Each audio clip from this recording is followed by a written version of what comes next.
2 minutes pour comprendre aujourd'hui la lombalgie. En clair, j'en ai plein le dos. Alors, je suis avec le docteur Michel Darmon, vous êtes généraliste en Enghien. Des patients qui viennent vous voir en disant j'ai mal au dos, vous en voyez des tonnes. Hein. Plein.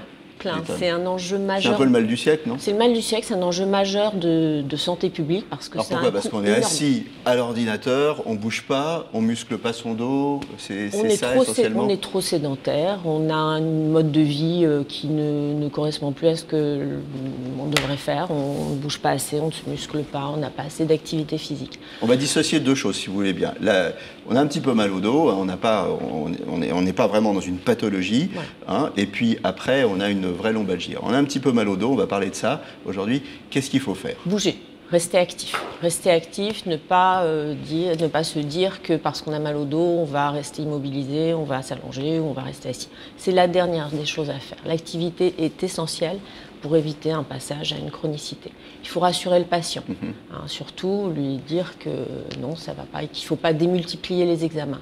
Donc devant une lombalgie, on a des traitements qui sont efficaces. Le médecin pourra prescrire des anti-inflammatoires, pourra prescrire des antalgiques, des myorelaxants. Mais surtout, la première chose, c'est de bouger. Faire un peu de gym. Voilà, de la gym. En fait. Il y a des exercices tout simples que vous pouvez faire même assis, vous, à votre bureau. Allez, on pose les mains sur le bureau, on appuie bien fort, on verrouille le dos pour qu'il soit droit et on surélève les jambes. Et là, vous musclez vos abdominaux, vous musclez vos lombaires. Et voilà. Et ça, c'est quelque chose qu'on peut faire régulièrement. C'est tout bête. On n'a pas besoin pour un stade.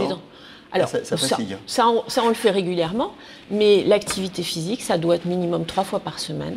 Une activité qui fait un peu bouger, qui fait transpirer, qui fatigue un petit peu. Vous avez la clé. À bientôt. Et d'ici là, portez-vous bien.